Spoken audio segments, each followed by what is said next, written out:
सिद्धिभ्यः।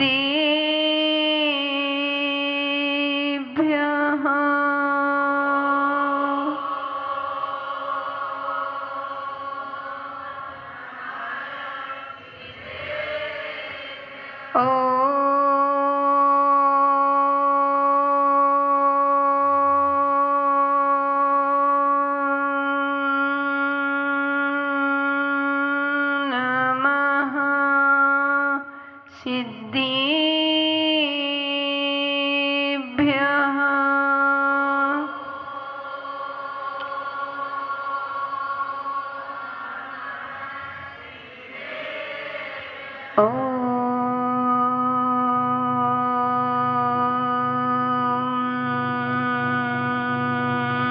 नमः सिद्धिभ्यः।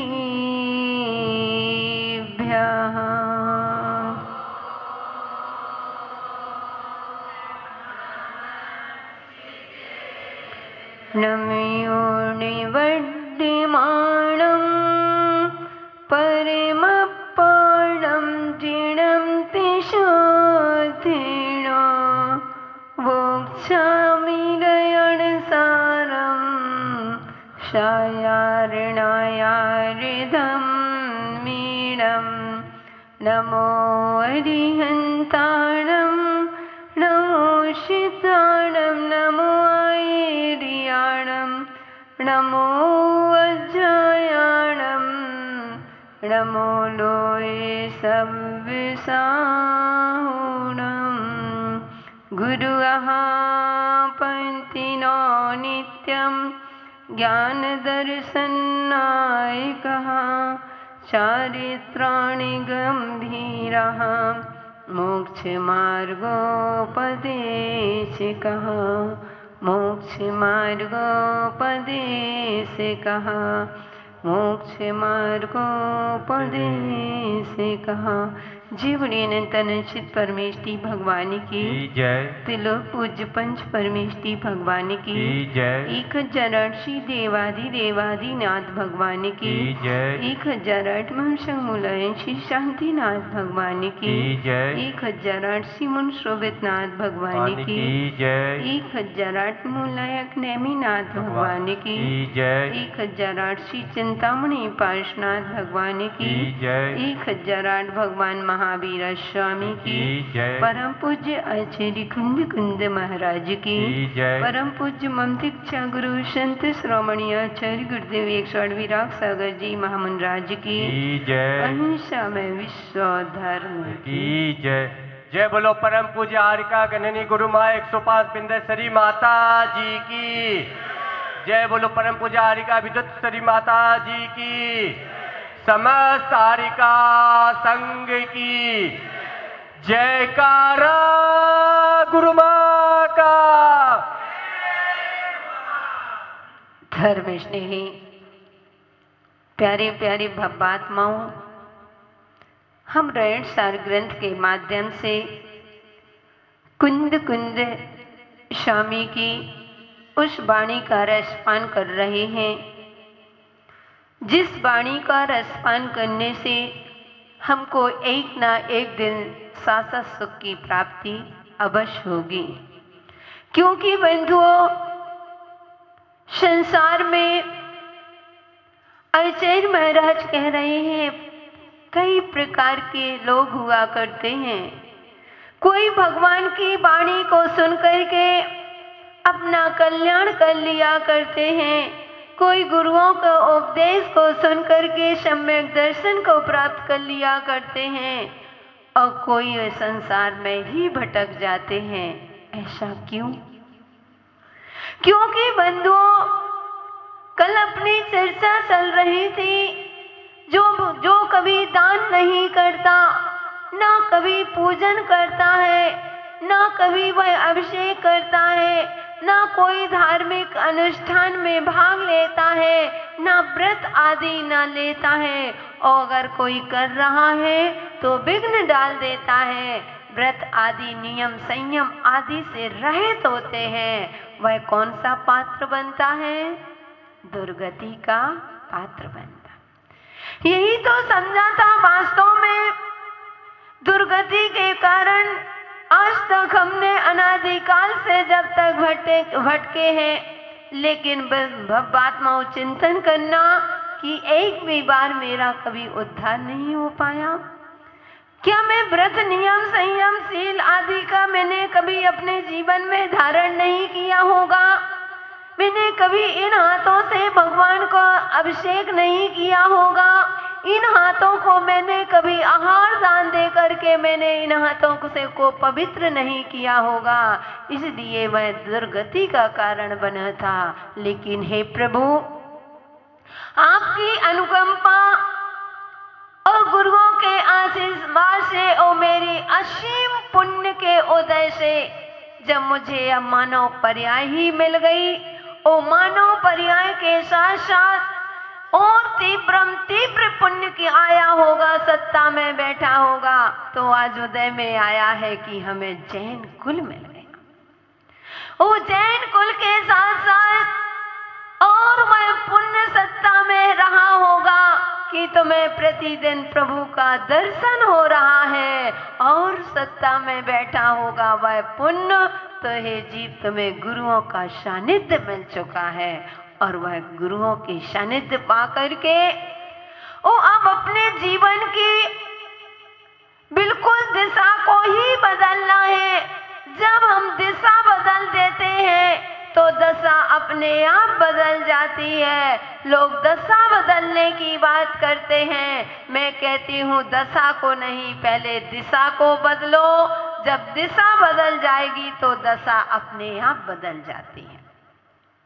तो बंधु, चलते हैं आज थोड़ी सी अपनी दिशा को, क्योंकि हर मानव चाहता है कि हमें मेरा अच्छा हो, मैं सुखी बनूं, मेरा परिवार सुखी रहे, मेरा जीवन अच्छी तरह से निकल जाए। हर व्यक्ति अपनी दशा अच्छा चाहता है कि मेरी दशा अच्छी हो। उसके लिए भव्यात्माओं रेहणसार ग्रंथ में कह रहे हैं कि हमें अपनी दिशा को बदलना पड़ेगा। यानी हमें अपनी थोड़ी सी और दिशा कैसे बदलती है? जब हमारे अंदर विवेक होगा। अगर हमारे अंदर विवेक नहीं है तो कितनी भी तुम धार्मिक क्रियाएं करते जाना, कितना भी स्वाध्याय करते जाना, कितना भी दान देते जाना, पैसा निकालते जाना, भव्यात्माओं कहते हैं कि तुम्हारे जीवन में विवेक नहीं है तो दिशा ही नहीं बदलेगी, तो दशा कहां से बदलेगी? इसलिए चलते हैं। आचार्य महाराज क्या कह रहे हैं? कौन सम्यक, किसके पास सम्यक तो नहीं होता है? सम्यक दर्शन की बात कर रहे हैं, किसके पास सम्यक होता है और किसके पास सम्यक नहीं होता है? तो चलते हैं। नावी जानादि कज्जमकज्जम शेमशेयम पुण्यम पावम ही, पुण्य पावम ही तच्चमतच्चम तच्चमतच्चम धम्मम धम्मम सोसम उम्मुक्को उम्मुक्को। अब एक बार हम पूरी पढ़ेंगे, फिर आप पढ़ें। नावी जानादि कज्जमकज्जम सेम पुण्य पावम ही तच्चमतच्चम धम्मम धम्मम सोसम उम्मुक्को।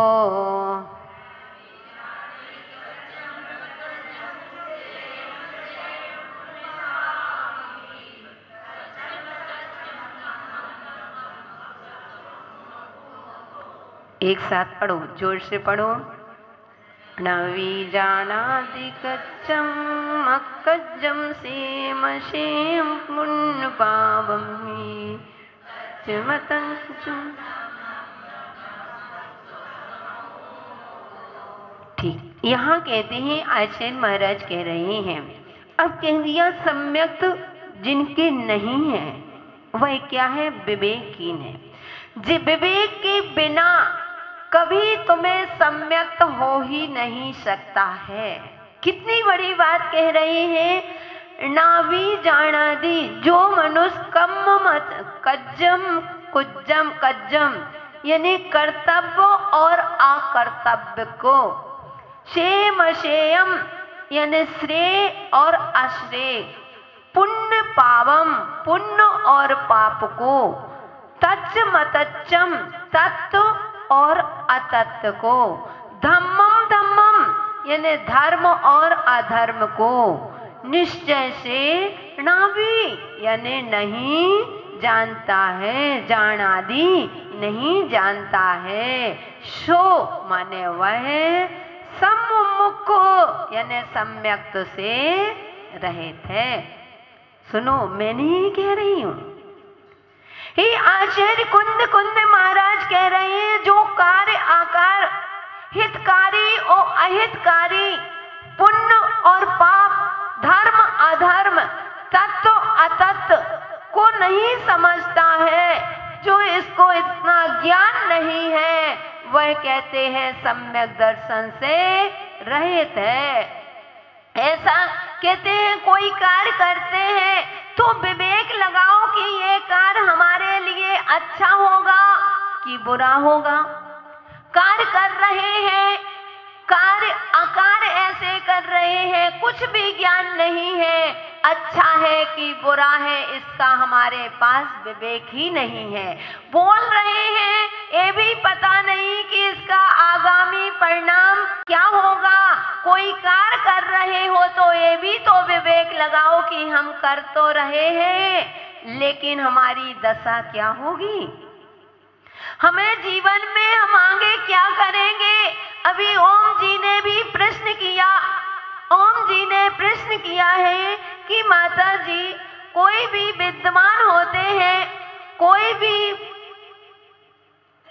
क्या त्यागी वृत्ति होते हैं, पंडित होते हैं, विद्वान होते हैं, अगर किसी नगर में वह जाते हैं, उपदेश आदि करते हैं और कहते हैं कि वह श्रावक, जहाँ पर साधु संत नहीं पहुँचते हैं अथवा साधु संतों को वो श्रावक बुलाना चाहते हैं, क्योंकि धर्म को और तरह से समझना चाहते हैं, कौन सा धर्म, कैसा धर्म करना चाहिए। क्योंकि बंधुओं, जिनके पास आचरण होता है वही आचरण की शिक्षा दे सकता है, और जिसके पास आचरण ही नहीं होगा वह आचरण की शिक्षा नहीं दे सकता है। तो कहते हैं कि अब उसमें मना कर देना, विघ्न डाल देना, कहते हैं कोई समस्या खड़ी कर देना, व्यक्ति विशेष को पकड़ करके रह जाना, ये सब किसका कारण है, इनकी ऐसी समाधान कीजिए। इन्होंने प्रश्न किया।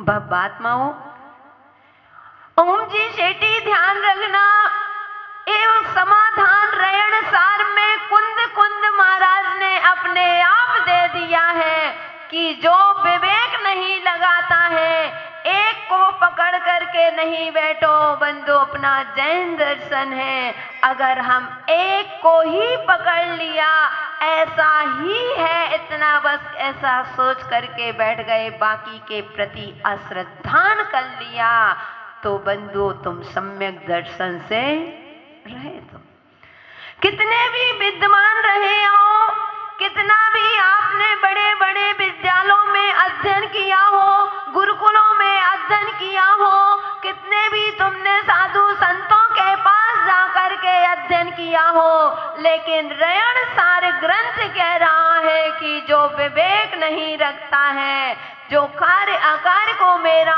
आगामी परिणाम क्या होगा, तो वह सम्यक दर्शन से रहित है, वह सम्यक दृष्टि हो ही नहीं सकता है। और दूसरी बात, अपन अभी 37 नंबर या 38 नंबर की गाथा में अपन ने देखा था कि जो किसी भी धार्मिक क्रियाओं में पूजन भक्ति से किसी को वंचित करता है, प्रवचन उपदेश आदि से वंचित करता है, धर्म करने से वंचित करता है, उसको कौन सी गति का बंध होता है। क्या पढ़ा था, अरे जोर से बोलो ना, हमें भी तो सुनाई पड़े।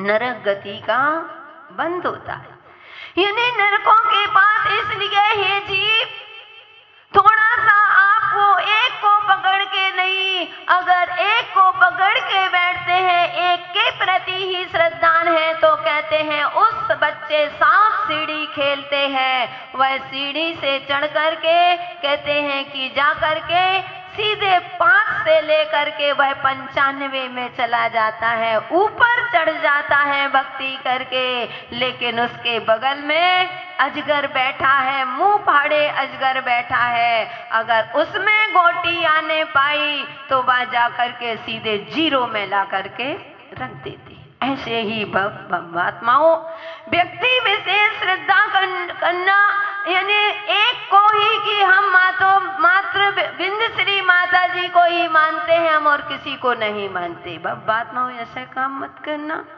अगर ऐसा किया तो ध्यान रखना बिंद श्री माता जी की भक्ति करके ऊपर तो पहुंच जाओगे, लेकिन उसके बगल में सर्प बैठा है, उसमें गोटी आने पाई सीधे तुमको निगोद में जाकर के बिठा देगी। इसलिए ऐसी भक्ति मत करना। इसमें हमको विवेक लगाना है कि हमें कैसी भक्ति करना, ऐसा नहीं अंधभक्ति मत करना कि अंधभक्ति चल रही है, चलती जा रही है, हम तो भगत हैं, हम तो भगत हैं, हम माता जी के महाराज के भगत हैं। ऐसे भगत मत बनना, पहले विवेक लगाना कि हमें क्या कहना है, कैसे कहना है।